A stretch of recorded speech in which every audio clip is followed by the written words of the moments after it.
What's going on, everybody? Welcome back to the podcast. Welcome in to another episode of the Triple Play Fantasy Baseball Show, a proud member of Fantasy Points and the Fantasy Points Media Group. D. Mendy here, joined by the boys who are all back in town. We got Marty Party, we got Doc, we got Little Cheesecake all in the house. For those that don't know, sometimes before the show, things get pretty crazy. And tonight, LC decided to get undressed in front of us, change his shirt. It was quite a scene. LC, do you want to explain what the listeners miss when they can't watch us behind backstage here? I was told that I was not up to triple play standards because my shirt was gray and Marty is a tyrant. That is what's happened. That's what happened. So I put on a black shirt for you, Marty. I appreciate it. LC, we talked about, is easily bullied, and he also likes to be on his knees sometimes. So that was established before the show. Late night with TPF. Let's do it. Yes. Yeah, I usually pay extra for that. Not tonight. We're gonna leave out context and just leave the statement there. We're gonna leave out all context. You guys know how we do. We got a bunch of stuff planned for tonight. We've got some players that have been catching our eye. We've got some waiver wire pickups. We've got from streamers, pitching and hitting streamers. We've got weekend warriors. We've got bring out your dead. So much stuff I can't even fathom all that we're about to bring tonight. But we'll kick it off as we always do with our TPF rundown. Let's do it.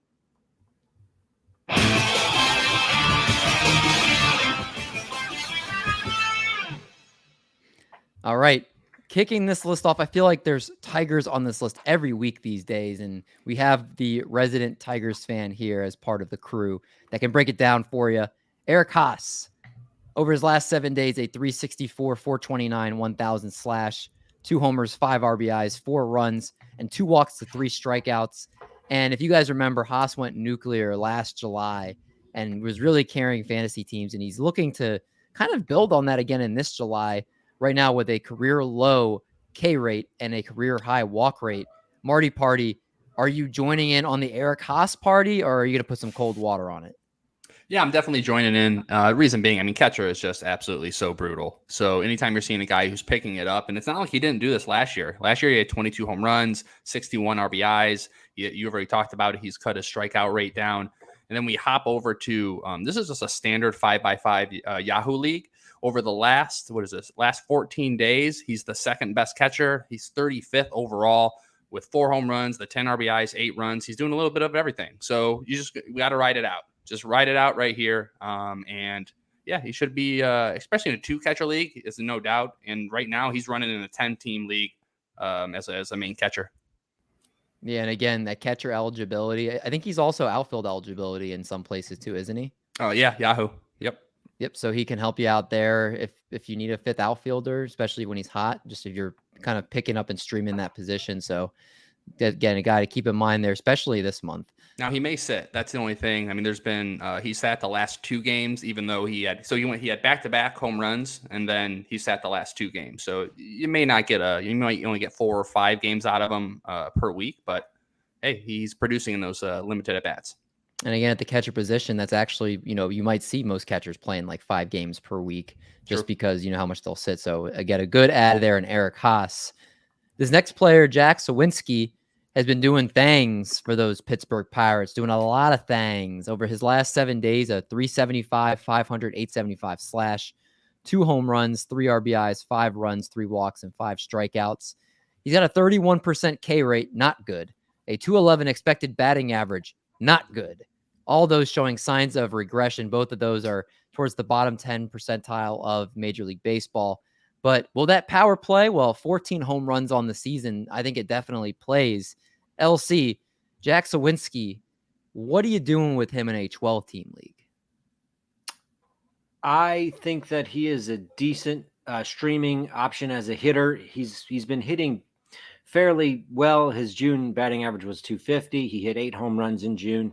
He's done better in July than he was doing in June, but I think the Pirates are putting him in a position to produce statistics. He's been hitting 3rd in the lineup the last few evenings after batting 6th or 7th earlier.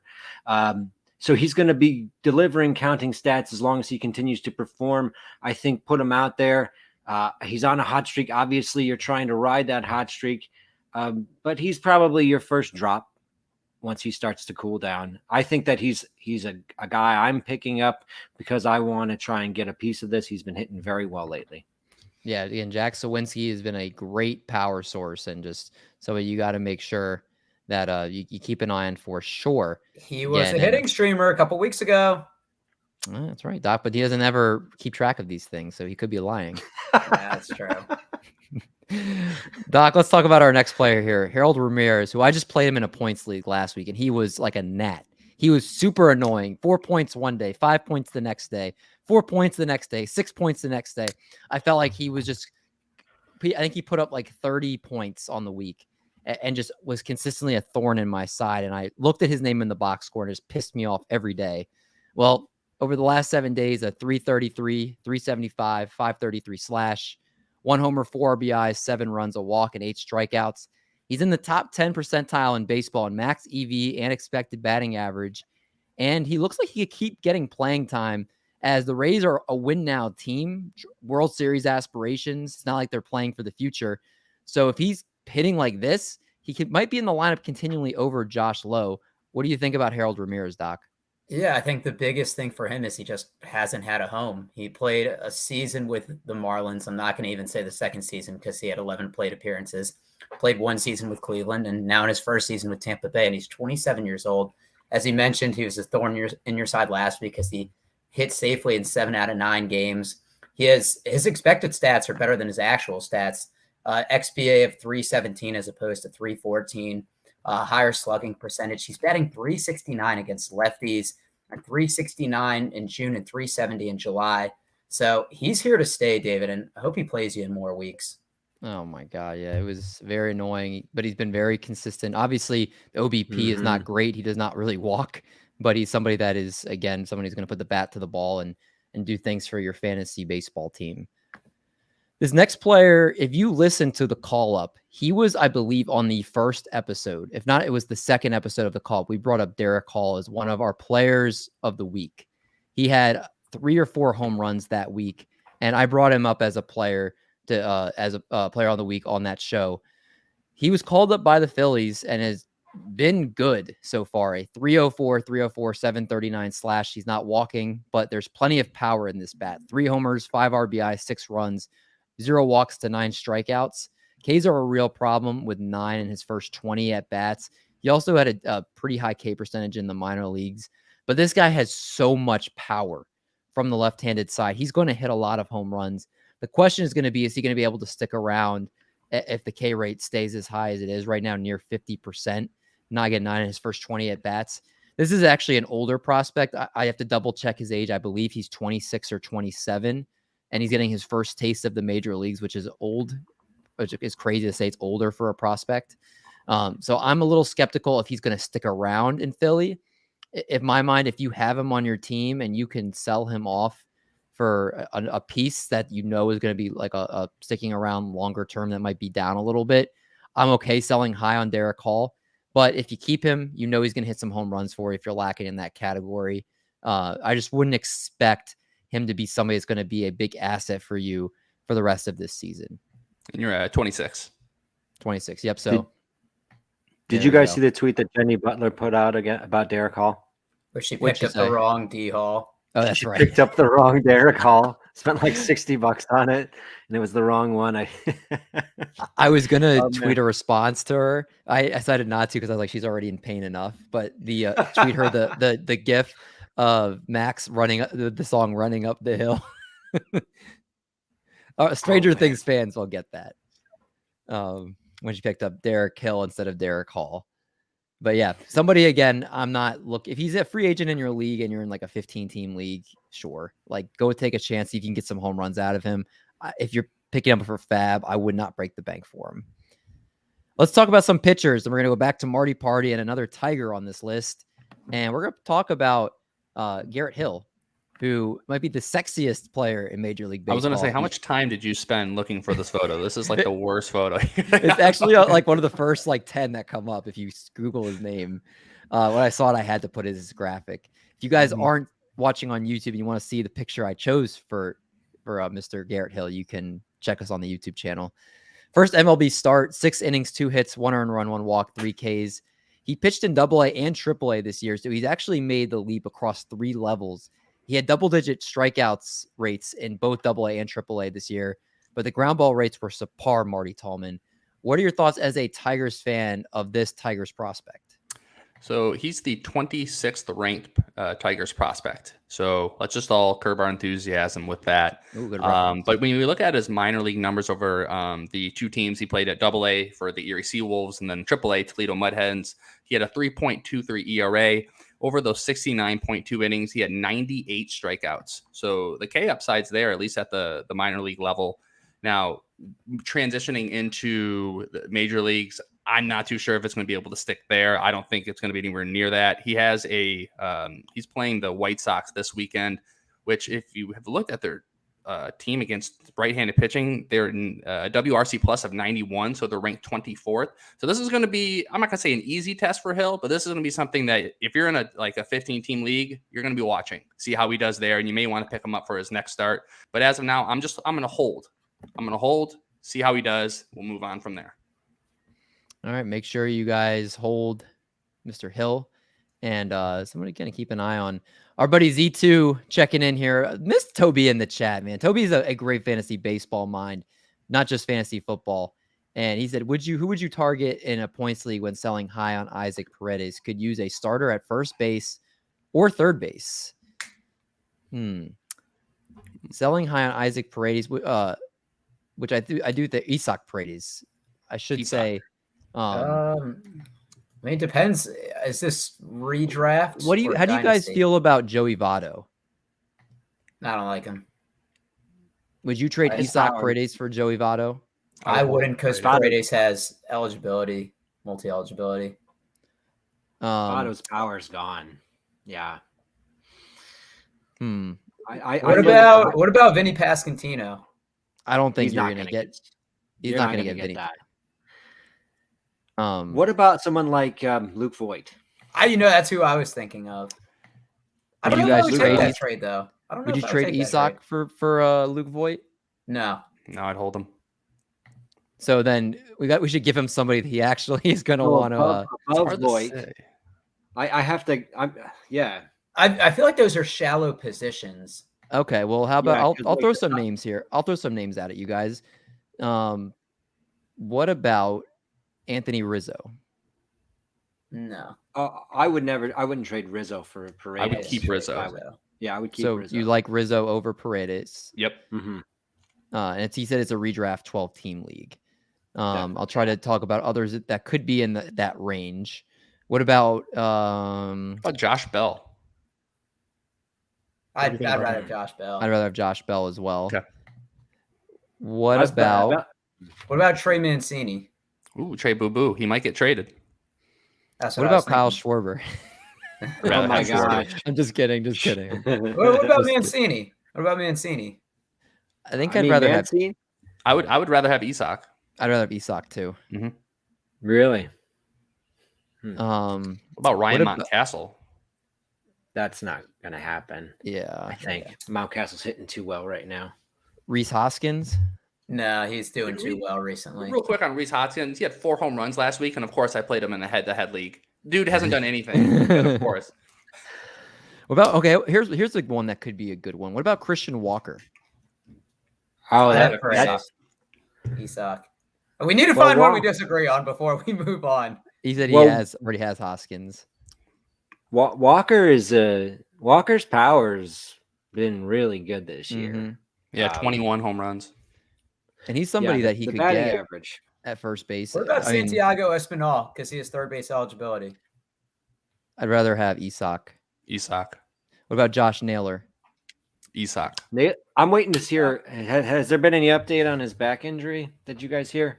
I just saw his day to day. Wait. What about Harold Ramirez? Since we just talked about him. Isaac. What about Lourdes Gurriel Jr.? I'll take Lourdes. There we go. I knew it. Yeah, I'll take Lourdes too. All right, let's move on. We won't think of anyone. I mean, we've thrown a bunch of names out there. What about Andrew Vaughn?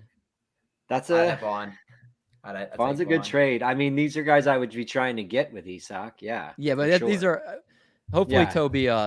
He said Walker is still free in his league. See, you can just pick up Walker. Yeah. Yeah, I would get Walker. Vaughn's batting Walker's 298. like 200. Yeah, those are some corners. What about Nathaniel Lowe? I'd love to get Lowe for Paredes. Yeah, I'd love to get that. Okay, I think that's a good list. I think hopefully gives Toby some good ideas there. Some guys he could put at his corner infield spot. Let's move on here. Let's talk about Chris Flexen, Doc. Over his last 2 starts, 12.2 innings, 11 hits, 3 earned runs, 5 walks, and 11 Ks. He's got a 3.11 ERA dating back to May 27th. That's 8 starts, and he's not allowed more than 3 earned runs over that time. Chris Flexen, I know in 15-team leagues he's already rostered, but in a 12-team league, are you rostering him, Doc?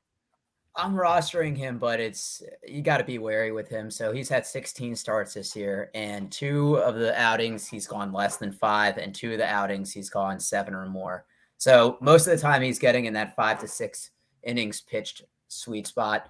Mm-hmm. But the expected numbers are way worse. He has a 4 ERA for the year, and his expected ERA is 5.09, and his road and home splits are very similar.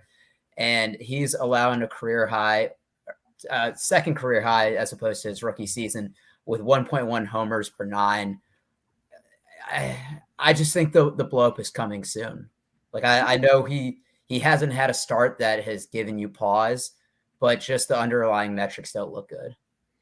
That's fair. And I want to say real quick here that Lucas adds that Christian Walker has a great upcoming week too, Toby. So I feel like Christian Walker, even the fact that he's a free agent in your league, I feel like this kind of settles it. No, is that kind of the big one? I think we thought that he can pick up and use going forward here, especially with the week coming that he has. I thought we settled on Lowe. I thought Lowe was a good pickup. I thought Lowe would be a good trade target. I would do Walker if I didn't find a trade. I would definitely pick him up. Okay, so that I could use him. Yeah. Well, real quick on Walker, I mean, looking at his walk percentage, 93rd percentile. I mean, pretty good. Yeah, it is. And he has Vaughn as well. So, Toby, I'm sure your team's probably an embarrassment. If it's not in first place, it's definitely high up there for sure. All right. Next one on the list here. Satoshi. I didn't make a graphic for him because I was a dummy and totally made a Flexen one instead of Mitch White, who LC's going to talk about. I wrote him up as a streamer this week. And LC picked him up after our buddy in our league dropped him because he got the start pushed back. And LC picked him up and used him against me, and I hated every minute of it. LC, what should we know about Mitch White? Well, he's not. I like Mitch White. I think he's got a pretty good 24% K rate this year. He's got about 2.5 Ks per walk this season so far. However, I would be wary of picking him up, especially in a league where you're searching for wins, because he doesn't pitch a ton of innings. Now, he pitched Colorado on the road, the Rocky Road. He pitched great this last start.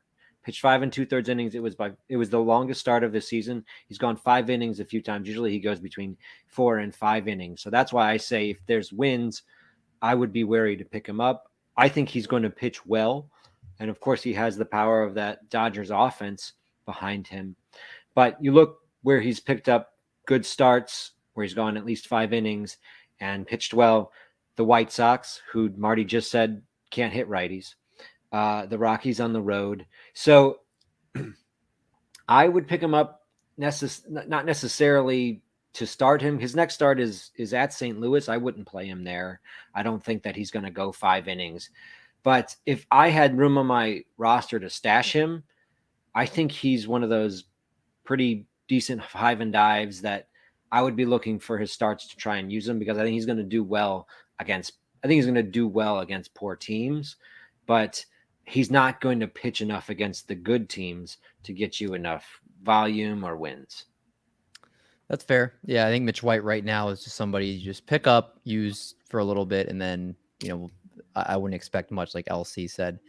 We got our buddy Lucas in here. Pause. Is Marty drinking straight Dayquil, though?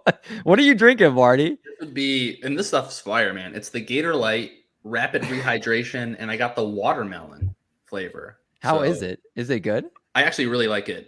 I have this new thing where I go on a walk and I stop at the gas station. I pick up one of these. This is my guilty pleasure right now. It's got the potassium, the magnesium, calcium. We're getting electrolytes. We're doing it all. No free ads. Well, wait a second. I saw that in stores. I didn't really know what it's supposed to do. It's better than Gatorade Rain. I don't know if you remember that. Oh, it's better than G2. It's better than. It's not better than Gatorade Rain. I'm sure it is. It is. Rain was awful. Yeah, Rain Berry is amazing. Gatorade. It tastes like watered down Gatorade. This is good stuff, Lucas. If you're looking to hydrate or not, either way, that's good.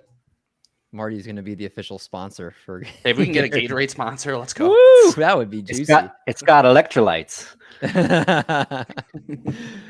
Real quick here, we'll talk about these other two guys. Nick Lodolo. First start off the 60-day IL, 4.2 innings, 3 hits, 0 earned runs, 3 walks, 8 strikeouts.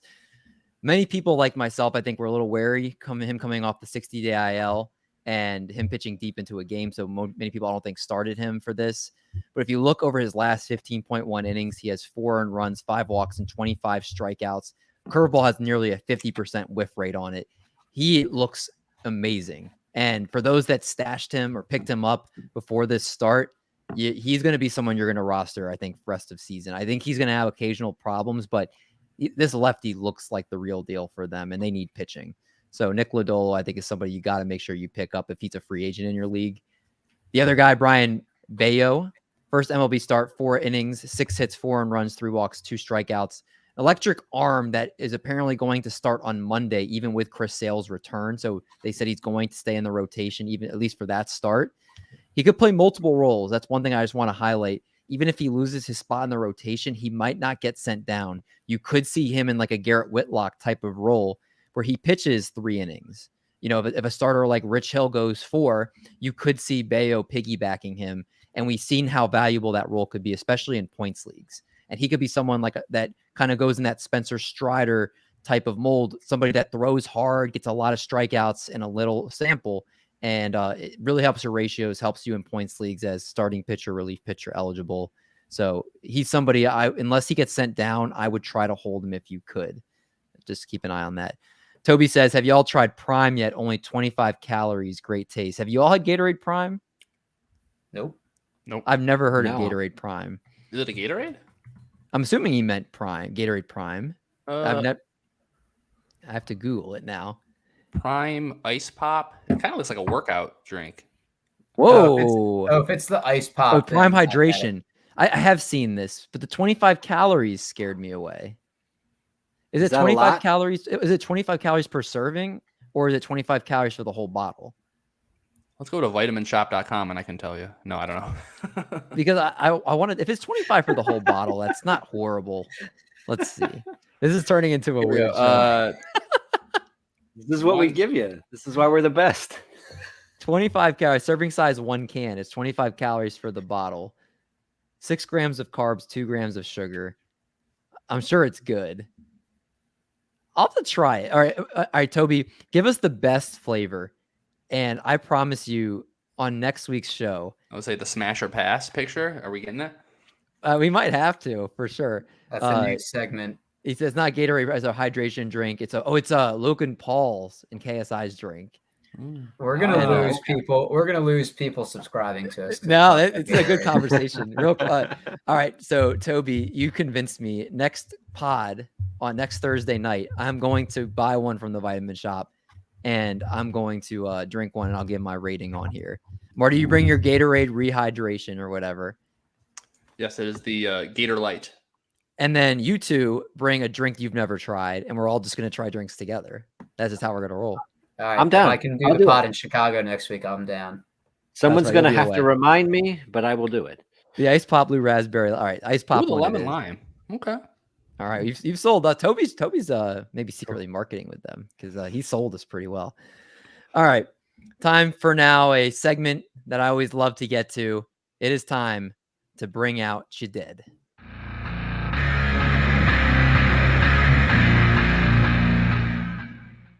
Oh yay. Here we are. We are here to bring out your dead. Bring out your dead. There's been a lot of pain in the fantasy industry in the last week. And what we do here at Triple Play Fantasy, we not only bring you laughs, we bring you information, but we are like mom's favorite pill in the cupboard. We take away your pain. We had a lot of suggestions this week for Bring Out Your Dead, and it's sad every time. But Bring Out Your Dead does remind me of some of the guys on my team right now. The Joey Gallo. For those that are listening on the podcast, Toby says, "Can we call this the Joey Gallo portion of the show?" It's that is a remarkably astute comment, Toby. Joey might be coming up in this section. The first person, Kirksey Sports and Screens, I think it's Ryan Kirksey, I think his name is, brought up Jonathan India and talked about in his draft selection, he was choosing between Jonathan India or Austin Riley, and India has not been good. My summation, Jonathan India, not as good as Austin Riley. I have on the screen here, if you're watching, the rolling weighted on base average. Jonathan India, in his over 100 plate appearances this season, has literally not brought his WOBA up to league average. Whereas Austin Riley, which if you compare it, has barely gone below league average the entire season. Riley's having a great year, the power, the counting stats. India cannot seem to get it together. I think he's hitting 204 right now. Toby, you were right. Joey Gallo. This is the Joey Gallo segment. Little Book of Calm sent Joey Gallo in last week after we started the show. Could not make showtime. I had put the lid on already. Good news for his suggestion. Joey Gallo still stinks. Last night, a blue check Yankee fan named Scott Dewey, who apparently is a video game player for his career, so good for you, Scott. He did tweet, "I'm done with Joey Gallo. Dude is an automatic K every time, whiffs at high fastballs every single time, and refuses to change his approach. An absolute disaster. I've been patient, but I can't do it anymore. Make a move, Yankees." I can understand why the Yankees fans are saying that. His K percentage is a career worst. He's hitting under 170. He's at 167, and his pace on home runs for the season is only 20. So he's not giving you that power. I got a question for all Gallo supporters. What are we doing here? How do you value Gallo? He's currently the 126th rated outfielder. I don't think he gets picked in the top 200 if you're drafting today. I'm not sure he gets picked in the top 300, frankly. But sorry, Little Book of Calm. We couldn't get to you last week. Sorry, he's still in this spot for you this week. Hopefully he can start to hit some home runs and really, the rest of the Yankees are hitting them. Maybe he can start hitting them now too, but 20 home run pace on the season. Not what you were hoping for out of Joey Gallo. Kyle Gibson, suggested by our boy Doc. This past month, Kyle Gibson, I won't say he's dead yet, more like having a near-death experience. You're right.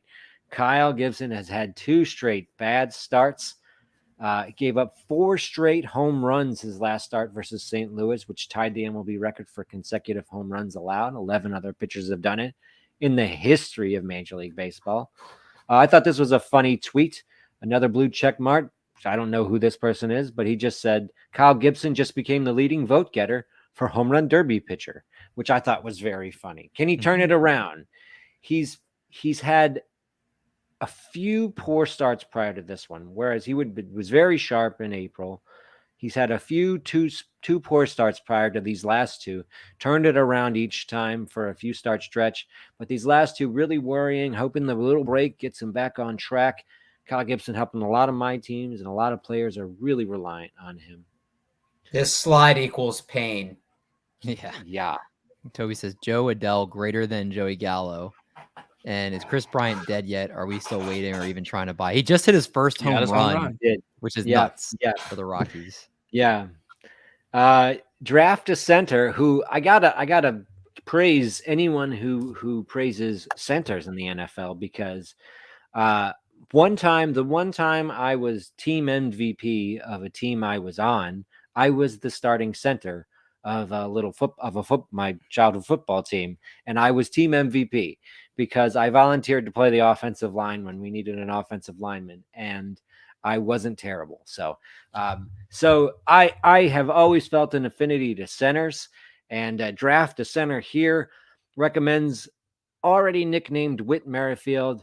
Are we being outwitted again? Because that's his nickname, outwitted. When you draft someone or pick up someone who is a proven producer and he just doesn't produce. Coming into today, he was on a 6-game hitting streak, and he has raised his average 11 points in July. But when you look at what he's done, April stunk. May was okay. May was good. June kind of was, batting average was fine. The production was not. July's been okay. Are we going to be dealing with this up and down all season with Whit? I don't know. He's still hitting in the lineup, still playing every day. Hopefully he can pull himself out. I did want to show Cool Arrow's tweet. Yesterday he tweeted, "I hate Whit Merrifield, including his stupid name." So I have a problem with that. I love his name. I think it's a great name. I was just trying to show a little solidarity to Draft a Center who's been hurt by Whit this season. But I do like Whit Merrifield. I think that sounds like a Jane Austen novel. You can't have pie without cool Whit. Cool Whit. Cool Whit. Looky D, our favorite Gollum, says it has to be Tyon for me. Looking for ways to package him along with a batter like Stanton to hopefully upgrade at the outfield position. I did come up with a few targets, perhaps Kyle Schwarber, George Springer, Randy Arozarena, and Byron Buxton are all rated higher this season. I think if I was going to go for somebody, it would be someone like Schwarber or Springer. Hopefully you can get one of those with Tyon and Stanton. I think Schwarber would be a nice get. I think he's going to keep this power going. Now, if you look at Tyon, what he's done, he was very good his first 10 games, and he has not been very good since then. Rolling average of his WOBA has been well above league average for his past 6 or 7 starts. What are we doing with Tyon? I hope he can turn it back around. As of right now, really hurting your team. Like you said, he's another one of these guys you look forward to the All-Star break. Hopefully get him a little bit rest, come back out doing well. Britton brought up Teoscar Hernandez. Now, Teoscar, we're going to say this. I forget who it was, but Teoscar not as good as Yordan Alvarez. That's Marty. Yep, Marty. Not as good as Yordan Alvarez. Everyone knows that now. Britton now, he's showing signs of life this season, but his line is not great, Bob, with only 9 home runs and 3 stolen bases. I point you to his StatCast numbers, where he is nearly red enough to entice a bull, because he's been hitting the ball hard. His exit velocity is good. His expected batting average is good. He's not getting the results. If you want to laugh at Teoscar because he's been hurting you, I would like for you to seek out Thrown Out on the Base Paths from June 29th, where he got a pop fly to the catcher. He was caught off of base and didn't get back in time on like a pop out to a catcher last week. And so if you want to laugh at Teoscar and his poor base running, this is the worst base running you will ever see all season. The Twitter handle is Thrown Out on the Base Paths, and it's from June 29th. Teoscar, pop out to the catcher, was damn near second base when the catcher caught it. It was ridiculous. Last and not most in our Bring Out Your Dead segment, Joey Votto. Thank you, Torres, for suggesting Joey Votto. And if we're looking at his months, April stunk. May and June, the batting averages were decent. July stunk. Even though May and June weren't bad, the batting average was good. They weren't that good. He had 37 games in those time and 6 home runs and 40 runs plus RBIs in those 37 games. That's the good part of his season. His home run pace is way down. His batting average is fluctuating. I don't know what to do with Votto. I'm not sure. I've dropped him in my home league. Obviously, if you're in a 15-team league, you got to hold on to him. Hope he starts producing. But there is a Joey Votto crab on Twitter that I want to point all of our people who have been hurt by Joey Votto. And the Joey Votto crab is raced in hermit crab races against other Cincinnati athletes or crabs named after Cincinnati athletes. And Joey Votto, the hermit crab, is by far the best hermit crab racer. And the hermit crab racing account is Houday Matt. Houday Matt. So if you want to get some good Joey Votto news, Torres, you can watch how good Joey Votto, the hermit crab, is. But the baseball player, still up in the air. Hopefully, less names next week. I mean, it's always great with the feedback on it. Art puts a lot of time into putting those together. So we appreciate everybody that puts in entries. And like our Elsie said, hopefully not as many that are causing us pain as they have been here. Toby said, sell Nestor Cortez. I think we're all agreement on we're selling him if we can, right? Yeah. I think you might have missed the window to sell him, though. I think people are starting to see the regression kick in. And he also is all about Jose Barrios back to life after trading for him. Jose Barrios is so stressful. I don't even bother ever drafting him. That's why I can't. I won the league last year, and I said I'm selling high on my shares of him. I'm never getting him again. Yeah, he's a very stressful pitcher to own. He'll go through stretches where he looks great and his stuff looks nasty, and then he'll get hit around for 8 earned runs in his next start. Just how a guy like Jose Barrios is sometimes. And Lucas adds, Barrios has a fairly decent schedule coming up. So Toby could be in good for a good shape there with just trading for Jose Barrios on his squad. All right. We went through the Bring Out Your Dead really quick before I hand the baton over to Doc here. Just schedules looking ahead to next week.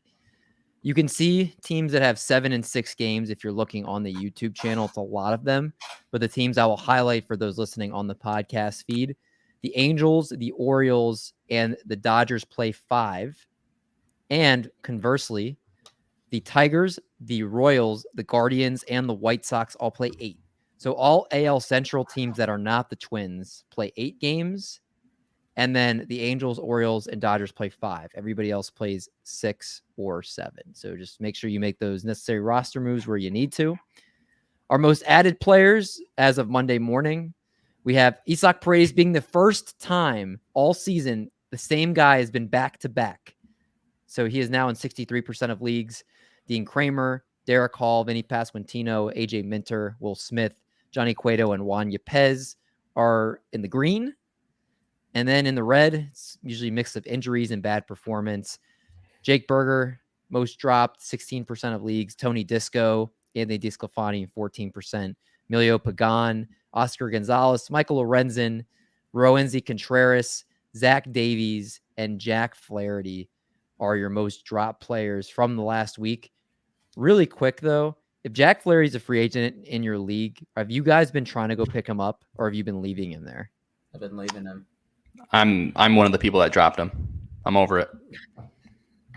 Yeah, I'm with you guys. He's been sitting there, and I'm not touching him.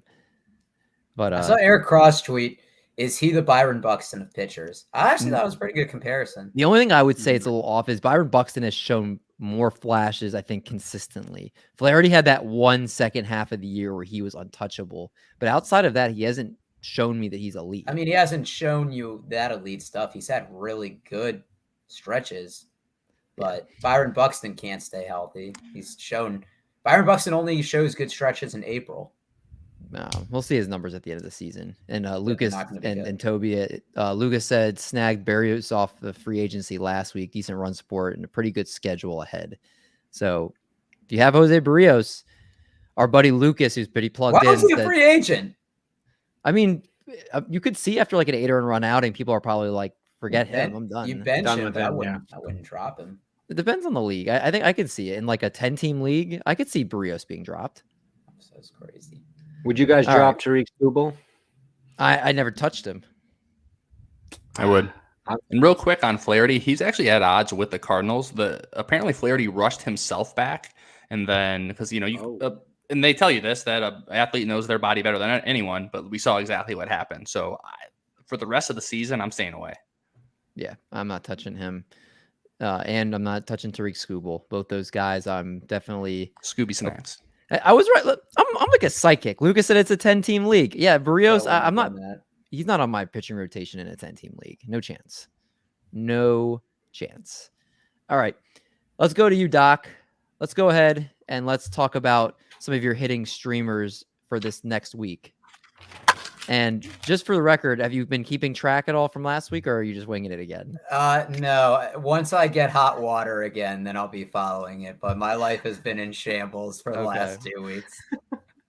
Go ahead and tell us. I mean, so first off, we've talked about him a lot. I don't know how much more we need to talk about it. It's Harold Ramirez, owned in 9.8% of ESPN leagues, but just a couple other things. He's first base outfield eligible, at least in ESPN. Talked about his last 7 days: 353, 389, 529, triple slash, a homer, 4 RBIs, and a stolen base. Has started 10 out of the last 11 games, and the Rays are one of the teams that play 7 games. So definitely add him if you can. The next, my guy Ramon Laureano, and if you're on the YouTube channel, the batter's pants are they see through? Which slide was it? This one. Yeah. It doesn't fade in well. I had issues when I never noticed that. It's actually hilarious. Yeah. I mean, as the next one, our guy Ramon Laureano, and the picture is him getting ready to fight the entire Houston Astros team. So I think we can all get behind that. But owned in 8.8% of ESPN leagues. His last 12 games, 289, 3 homers, 6 RBIs, 7 runs, and 3 stolen bases. Remember last season, he actually was the leader in stolen bases. He had 8 in the first month. So we know that he does have that speed. Oakland plays 6 games next week, all on the road. So hopefully more plate appearances. And the A's are falling out of contention. And with the trade deadline coming up, they could trade him to a better situation. So maybe not just a streamer, but somebody that you could stash as well. And the last, I can't believe he's not owned in 50% of leagues, but it's Mr. Patrick Wisdom. The last week itself, I mean, we saw he had 3 homers and 8 RBIs. I mean, he had a 2 homer, 6 RBI game, one of them. But in the 94th percentile in average exit velocity and hard hit percentage, he's cut his K rate down from 40.8 to 33.7% now. I know that's still bad, but it's better than it was last year. And he has a career high in walk percentage. I mean, he's an all or nothing hitter. When he mashes, he's killing the ball, but there's a lot of swings and misses. So just important to know if you're playing in a points league where strikeouts do matter, but that power is undeniable. Yeah, and real quick, Lucas adds, where is Laureano headed in your opinion if traded? Where do you guys think? What's the team that needs an outfielder? Maybe maybe the Dodgers with Chris Taylor's injury. I could see the Dodgers. I could see the Phillies if Harper's not ready to come back. They'd have to be in playoff contention. They are in playoff contention. I've heard the Padres are looking for an outfielder as well. So that would be a good trade. They trade with Oakland quite a bit, actually. Oh, so Elsie's going Padres. I'm going Dodgers. Doc is going Phillies. Marty, where are you at? Yankees. Okay. So one of us is hopefully going to be right. And Eddie or Toby says Eddie Rosario, sneaky pickup. He has, I think, 2 homers in the last 2 days, doesn't he? He can see now. He can see clearly now. The rain is gone.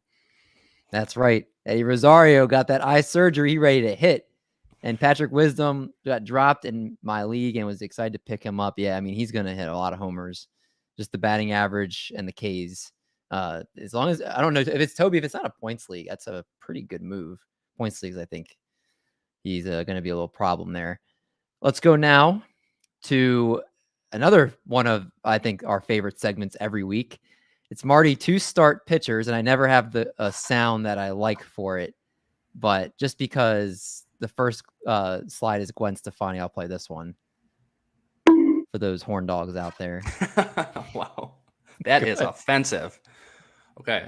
Yes, these are the 2 start pitches for next week. We're moving into week 15. Week 15, the All-Star break is on our it's coming up on our radar here. So here we go. Always start with the no doubters. So these are the guys you're going to be playing no matter what, starting with Aaron Nola at the Cardinals, at Miami, Logan Webb versus the Diamondbacks versus Milwaukee, Max Free Bong go to horny jail. Hey, 13-year-old Marty completely agrees. He loved them some Gwen Stefani, that's for sure.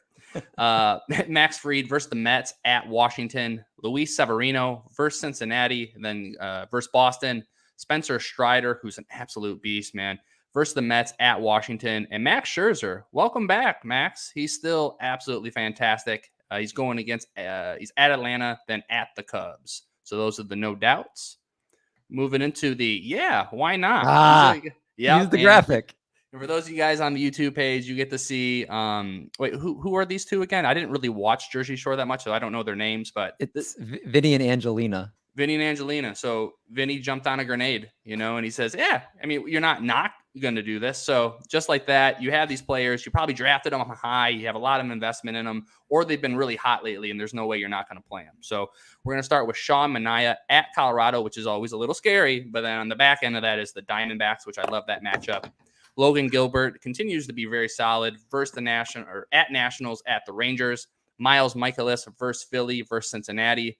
Lance Lynn, he was the one I struggled with the most going back and forth, but he still has a 3.90 xERA. His walks are very limited, and he's going to be able to pick up those strikeouts. So overall, I'm still believing in Lance Lynn, especially with the 2-start week at Cleveland, at Minnesota. But on the sneak, Minnesota, it has the 4th best WRC plus versus righties. So I'll be tuning in. I'm a little scared, but I'm not. Lance Lynn's my boy. I just can't. I'm not gonna quit him just yet.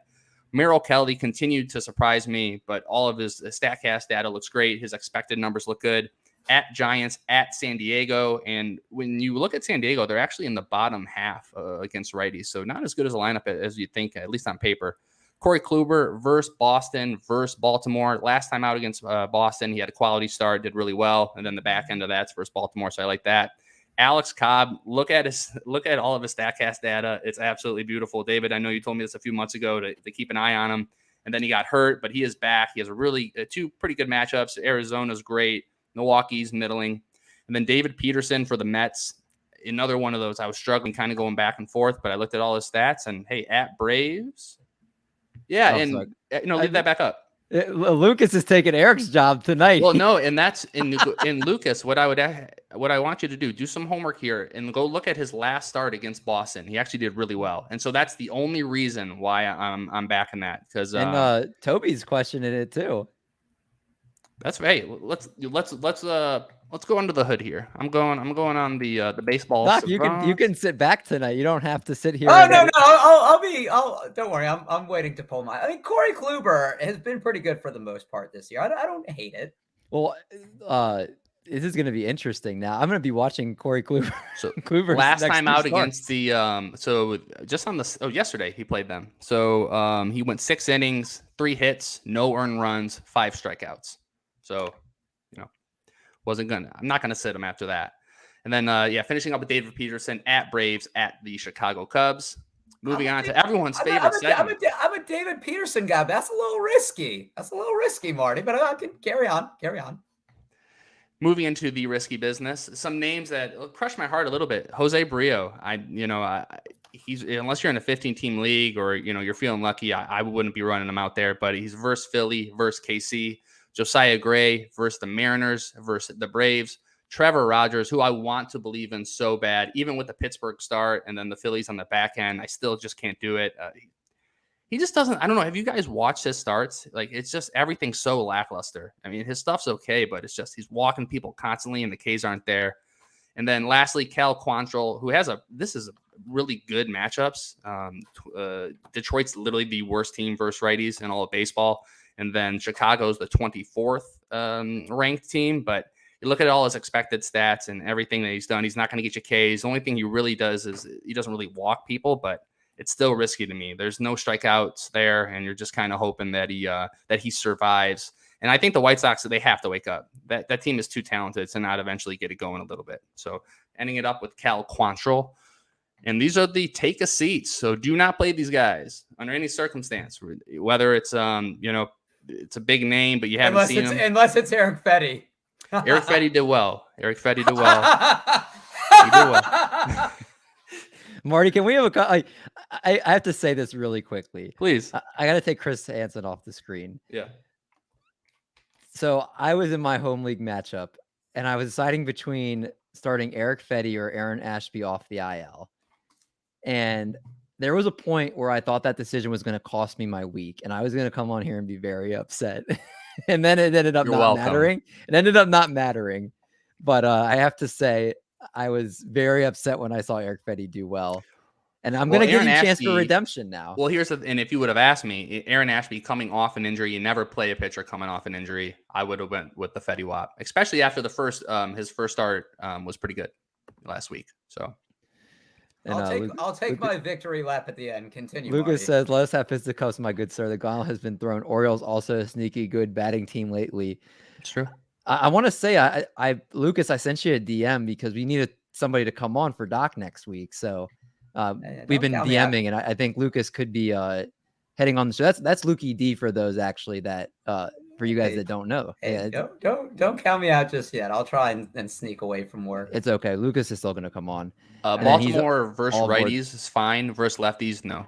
They can't hit lefties. Apparently, this is also a Barrios podcast now. But okay, I know for a fact I'm going to be watching that Kluber start. Marty, reputation's on the line for this one. Hey, each week, I love it. That's what I'm here for. And these are the take a seats, starting with Brian Bio at Tampa, at New York, Jordan Lyles at Cubs, at Tampa Bay, Michael Pineda. Good matchups, but it's just there's nothing there. You're not going to get any strikeouts, and he's going to blow up at any point. At Kansas City, at Cleveland, Matthew Liberatore versus Dodgers versus Cincinnati, Bo Brisky at the Royals, at Cleveland, Daniel Castano versus Pittsburgh versus Philly, Josh Winkowski, who just got blown up by the Yanks. He goes back at the Yankees and then at Tampa Bay. Josh Winder versus the Brewers versus Chicago White Sox. Glenn Otto, who said they're thinking about Glenn Otto might be an option. Can you bring up the comments, David? Someone said something about Glenn Otto. Glenn Otto, let me pull it up here. This one of all the starters, Otto is tempting, but I can't bring myself to take the chance. Oakland and Seattle is such a tasty matchup set, though. Yep. Now Otto, and I looked at it. So he's walking batters 14.2% of the time. If you're keeping score at home, that's in the 4th percentile, according to Statcast, and then with an expected ERA of 5.82. So I would wait as well. He's just not ready yet. Adrian Sampson versus Baltimore versus the Mets, and Adrian Martinez at Texas, at Houston. Not sure if do we have one more? I can't see with the comment up there. We have Toby saying he also has faith in Lyles. They stretch him pretty well. Is it Bryce Wilson? And he's looked above average at times. Yeah, Bryce Wilson at the Marlins, at Colorado. So absolutely not on that. Marty, I agree with you for the most part this week. I'm not going to take a shot just for the sake of taking shots. But I will say Eric Fetty was on Take a Seat. And last week, 11 innings, 2 earned, 10 Ks, and he went 1-0. Or actually, he didn't get a win. He went 0-0. Now, Dakota Hudson, who is in risky business, 4 innings, 9 hits. And hold on, before you hop into that, what is considered risky business? These are only if you're desperate do you play these guys. So risky business is above Take Now a you're Seat. making the definitions? My definitions? Wait. Doesn't it go in chronological order? No doubt. Yeah, why not? Risky business. Take a seat. Am I right or am I wrong? That you are correct about that. Okay, so hypothetically, you like someone more in risky business than take a seat.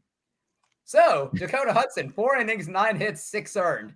After that, manager hints Hudson's rotation spot on thin ice. Like, I just want to say, it happened exactly how I thought it would. You know what's funny is Eric, instead of looking at his own picks, spent a ton of time researching for that take against you, Marty, than his own streamers.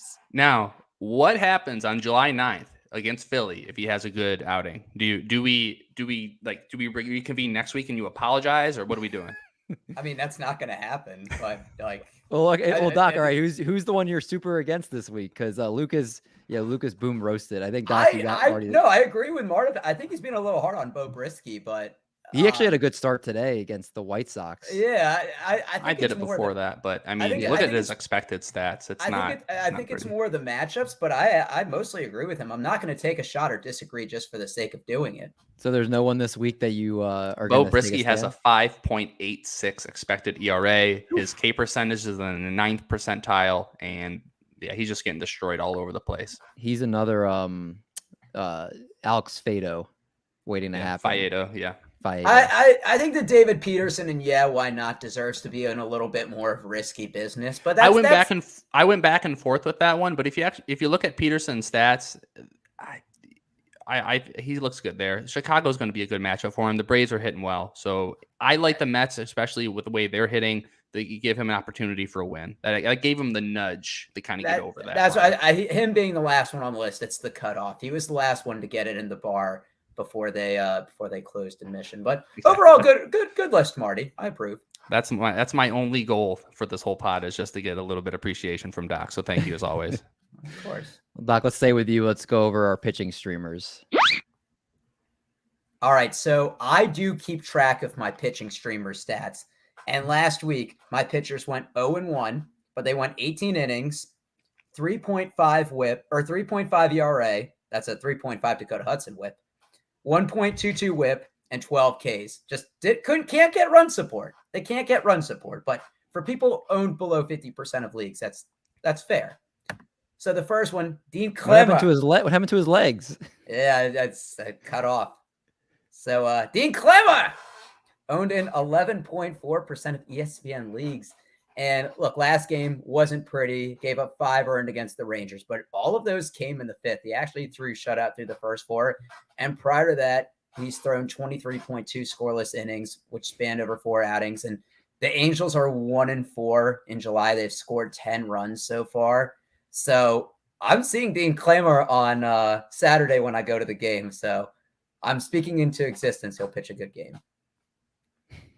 The next, I feel a little bit dirty putting him on here, but it's Jose Quintana. I feel really dirty, but owned in 13.1% of ESPN leagues. He's gone at least 5 innings pitched in his last 5 starts, and that includes some games versus Atlanta and at New York Yankees. And his last 4 starts, he's had at least 5 Ks. The first game of July, the Brewers had an offensive output of 19 runs, but they've scored 5 or less runs in their last 4 games, and they have a 222 average for the season against left-handed pitchers. So I think pretty favorable for Quintana, even though, and I'm putting this out there, everything looks good, but the Brewers always kill him. He's either going to pitch really well or he's given up 8 earned in an inning, and Marty slides in my DMs. And then the last one, Mr. Johnny Cueto, owned in 15.2% of ESPN leagues, gone at least 5 innings in all 10 starts this season, 6 innings pitched in 8 of them. The Royals are 2-5 in their last 7 games. They've scored 5 at least once, and that was meant to say Tigers. And right now they're 12-23 on the road, and they average about 2.7 runs per game. And Marty can tell you that. All right. Well, they suck. Yeah.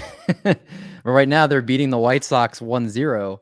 And Dylan Cease cannot get any love. Come on, baby. I need it. 6 innings, 8 Ks, my man.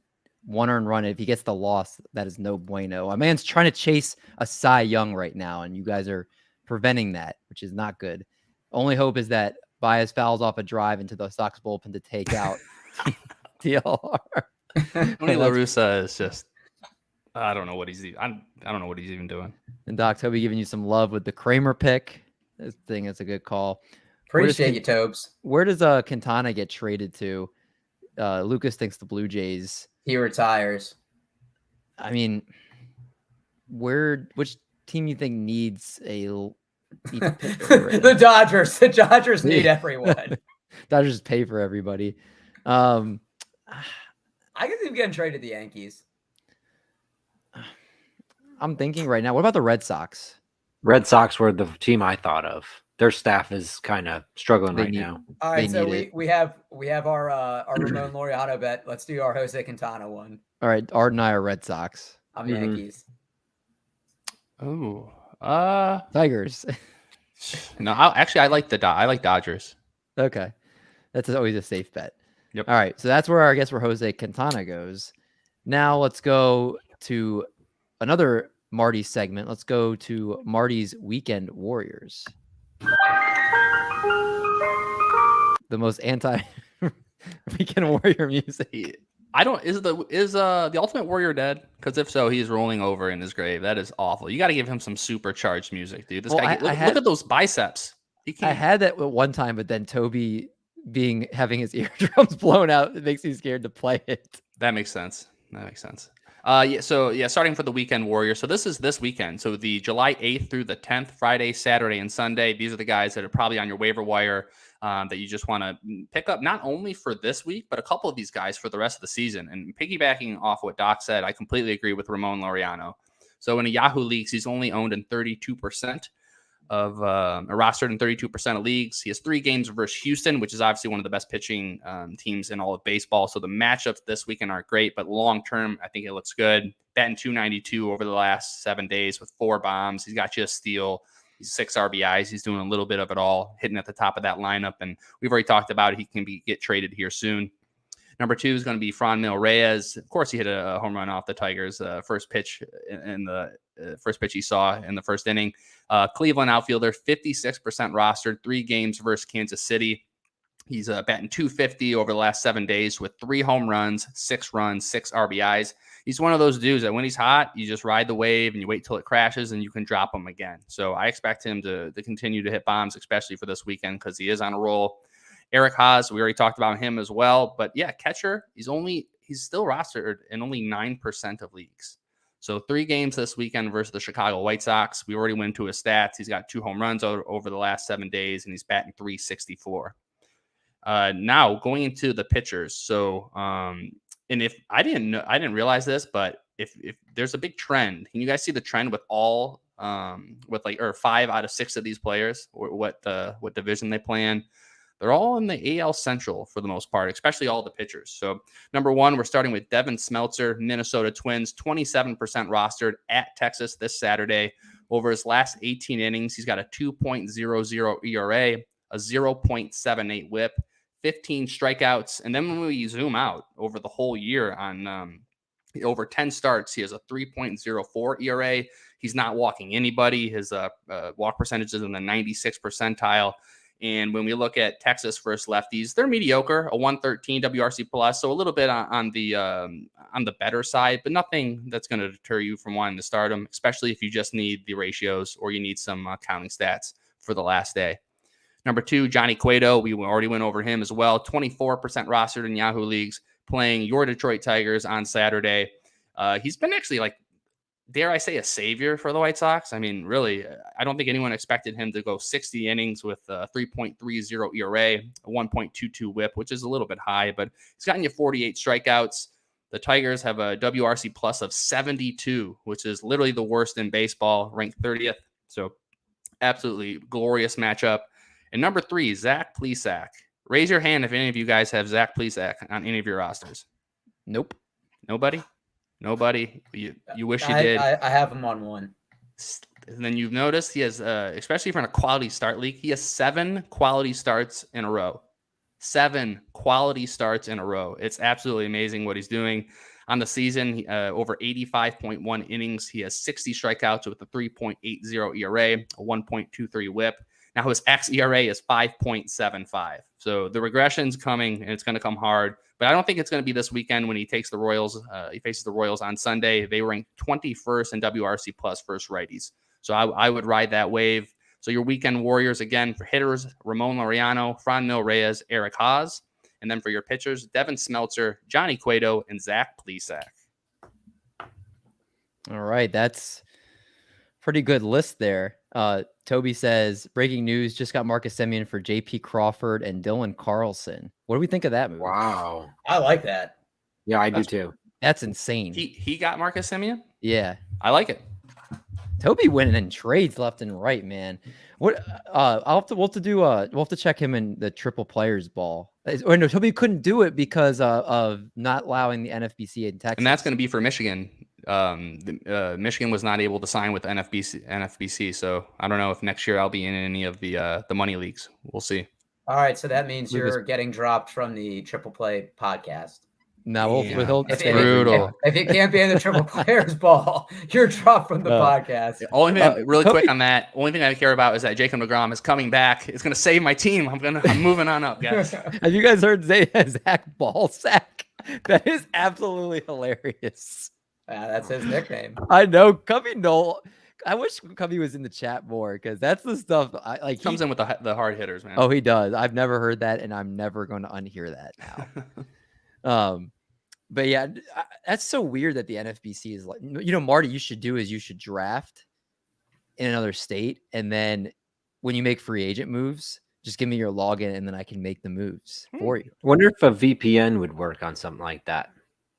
Someone would have to teach me how to do that, but I could see myself just making like a vacation just so I can draft some teams. I think that'd be sick. You should. I think that's what Frank Amarante does. I think because I don't want to say that if it's not true. I thought I remember him saying that he was in like a area over the summer where he's like, I can only do it for a limited amount of time, so I'm gonna do a bunch now. When I was in Arizona, I couldn't do DFS, and I was like heavily addicted to it, and it pissed me off. I love it. We are running a little longer than we normally do tonight, but it's always in good fun when we have comments rolling in and people hanging out. I think we're all cool hanging around longer and hanging with all you guys. Toby said, fun fact, I picked up Dansby Swats on May 28th from waivers in his 12-team points league. He's a shark. Be in all of your leagues. Yeah, he's a shark. Dude. Woo. Swanson, I think, has 2 stolen bases today. Just today? Yeah. Holy moly. LC, I think it's time for our closing segment here. Let's talk about a little bit of arts, charts, and trends. Where is a good button for it? Of course. Of course. Every week I try to find a trend that's been happening in Major League Baseball to help you and your fantasy rosters. This week, it was easy for me to think of a trend to go after because I'm way down on steals on my Darf League team. And so I'm like, well, maybe I can use this segment for the show and then use it for my fab pickup over the weekend. So this week's trends, like, where can I get steals? So how I decided to break this down this week is I broke the season into 2 halves and looked at which teams have been stealing more lately and therefore might have flown. There might be some players and teams that are doing that more and flown under your radar, and teams that have really bumped their steals up from the first half of the season so far to the second half of the season so far. The teams that have bumped up the most are the Chicago Cubs, the Boston Red Sox, the Cincinnati Reds, the Cleveland Guardians, the Miami Marlins, and the Seattle Mariners. So I looked at all of these squads to try and see if there was anybody on these squads that might be worth picking up, these 6 squads, see if there was anybody who might really be surprising and be helping your team if you need some steals for the rest of the season. So who's been getting these more steals from these teams? Now, the Chicago Cubs are the biggest risers. They were the 23rd best team in steals during the first half of this season so far, and they have been the second most steals in the second half of this season so far. Now, the players this season in the second half who have stolen the most are Christopher Morel, who has 6 since May 23rd. Nico Horner has 5 since May 23rd. Patrick Wisdom actually has 5. So there's some power speed for you. Ian Happ has 4. Rafael Ortega has 4. Alfonso Rivas has 3. Andrelton Simmons has 3.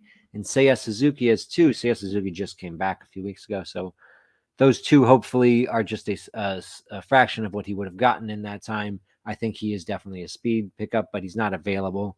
So I tried to look at people who were available in at least 50% of Yahoo and ESPN leagues that have been performing well even outside of just stolen bases and have been given playing time. And out of those players who are available, performing, and have playing time, Nico Horner and Rafael Ortega, I think, are the best pickups from the Cubs if you need some steals.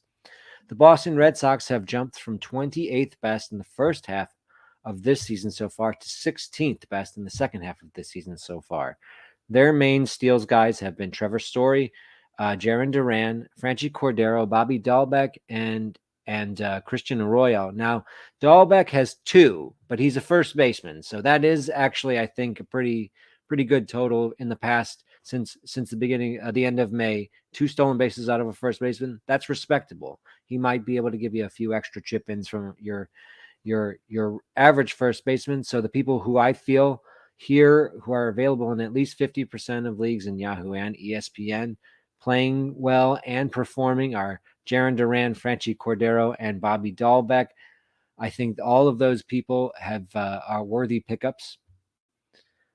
Going on to the next team I evaluated, that is the Cincinnati Reds. They were the 22nd best, and they've jumped to the 12th best. Now, who's been stealing on this team? Nick Senzel has 5. Tommy Pham has 4. And Brennan Jury, Kyle Farmer, Matt Reynolds, Mike Moustakas, and Lopez. I forget what Lopez's first name is. All have 2. Now, Nick Senzel is the best pickup here. I think Senzel, he's really available in Yahoo and ESPN leagues. He's like 1 or 2% owned, but he has 5 steals since the end of May, and he's hitting for a little bit of power. I think Senzel is definitely a guy you should target to pick up, but I also think Kyle Farmer and Matt Reynolds are quality pickups. Farmer has been hitting well over 300 in that time with 2 steals, so I think Farmer is someone I would also target as well. The Guardians have jumped from 14th to 6th best in steals from the first half of this season so far to the second half. And Jose Ramirez has 9 steals, and he's killing. But Ahmed Rosario, Miles Straw, Stephen Kwan, and Andres Jimenez are also guys who have been stealing for the Guardians. Out of this team, I think Stephen Kwan is only the only guy worth picking up who might be available, because Rosario and Jimenez are both too widely owned, and Miles Straw is hitting like 150, so I wouldn't go for him. Now, the last 2 teams I reviewed are the Miami Marlins and the Seattle Mariners. So the Marlins, of course, have John Birdie, who has 23 steals since May 23rd. Jazz Chisholm has 6. Miguel Rojas has 4. Somebody named Williams, who barely plays, has 4. I forget what his first name is. And Nick Fortes and Brian De La Cruz both have 2. And out of the Marlins, I really like Miguel Rojas. He's hitting near 300 since May 23rd with 4 steals. His counting stats aren't great, but if you need steals, he's also not hurting you in batting average right now. So I think Rojas is a good pickup if you really need some steals. The Mariners have jumped from 15th to 7th, and Julio Rodriguez is a big part of that. He has 9. What is his name? Dylan Moore has 7. Sam Haggerty has 3. Taylor Trammell and JP Crawford both have 2. Now, on the Mariners, I think Sam Haggerty, Taylor Trammell, and Dylan Moore are worthy pickups. Moore, I would be kind of wary of. He has the best speed here out of all these teams. He has 7 steals since May 23rd, but he's been hitting under 200 to do that. So he's really a risky play. He's going to get you that speed, but he might hurt you everywhere else. Sam Haggerty is a guy who's playing a lot. I'm not sure about his playing time once Mitch Haniger comes back, but he's hitting very well. He's getting steals, and he has some pop. So hopefully he can work his way into the lineup. Taylor Trammell hitting around 250 and getting a little bit of speed. I think he's a decent pickup. If I was going to pick up somebody from the short term and an outfielder from Seattle, it would be Sam Haggerty. Just to go over everyone who I recommended from these teams, let me find the slide. What was that? Should be the bottom one here. Find. I got it for you. Oh, yeah, there it is. Okay, yeah. My computer's like, what are you trying to do right now? So it wouldn't be the segment. I went over the Cubs. It wouldn't. No, the Cubs, that's the what, Red Sox, the Reds. Go ahead. I was gonna say that's what Loki D Lucas was saying. Yeah, it's just been a rough go of it. Oh man. But the Cubs, the Red Sox, the Reds, the Guardians, the Marlins, and the Mariners have been the biggest stolen base climbers as the season has progressed. And the players who I think are performing well enough in their hitting and also getting steals on those teams and are available in at least 50% of Yahoo and ESPN leagues are Nico Horner and Rafael Ortega for the Cubs, Jaron Duran, Franchi Cordero, and Bobby Dahlbeck for the Red Sox, Nick Senzel, Kyle Farmer, and Matt Reynolds for the Reds, Stephen Kwan for the Indians, Miguel Rojas for the Marlins, and Dylan Moore, Sam Haggerty, and Taylor Trammell for the Seattle Mariners. It's a great list from LC there. Make sure if you need some stolen bases, you check that out. And last couple comments we'll read on before we get ahead and get out of here. Toby said he also got Jake Cronenworth and Ozuna for Ty France and Taylor Ward, and later turned Ward into Ian Happ. Toby making money moves. Luke said, Art has Clippy up his computer. Are you trying to record a podcast? Lucas, man. Toby, Lucas, Cubby Knoll, everybody that I think, yeah, all you guys in the chat tonight, really appreciate you guys. It makes the show so much more fun. Having everybody hang out and do this with us. We covered a lot in an hour and 16 minutes. I don't know if there's anything else to add. I will say, any of you guys, is there something you would like to plug before we go ahead and wrap the show up here? Marty, of course, you're writing for Fantrax and your articles. Do you want to give ahead and plug that? Well, what I want to plug is our Discord, because it's bumping, man. Every time I pop in there, I'm scrolling up, just trying to keep up with everybody. So shout out to all of our Discord guys, all the questions and everything like that. Listeners, if you have any questions and you don't want to wait until next week, hop in the Discord. We're there for you. So if not one of us answers, someone's going to. I think it's bumping in there, man. It really is. The fantasy baseball section, literally, you can't go there without every couple hours. There's a bunch of conversation in there. And we're looking to expand more channels too. So if you join the Discord and there's a certain mini channel you would like to see in there, we have a minor league baseball channel and a regular fantasy baseball channel. But if there's something else, we'll always add some more stuff in there too. But yeah, guys, that's going to wrap us up here for Marty Party, for Doc, for LC. I'm D Mendy. And Toby said, I don't read many books, but Triple Play Discord is a good read always. And Lucas says, cheers, boys. Here's over to the White Sox. Hit a walk-off against Detroit with even Marty's hoping to. And, dude, if Cease's still in, even if he isn't, dude, whatever. Better draft pick. He's not. He got pulled after 6. But we'll catch you guys next week. But, of course, until then, we're going to make like a bread truck, and we're going to haul these buns. See you guys next week.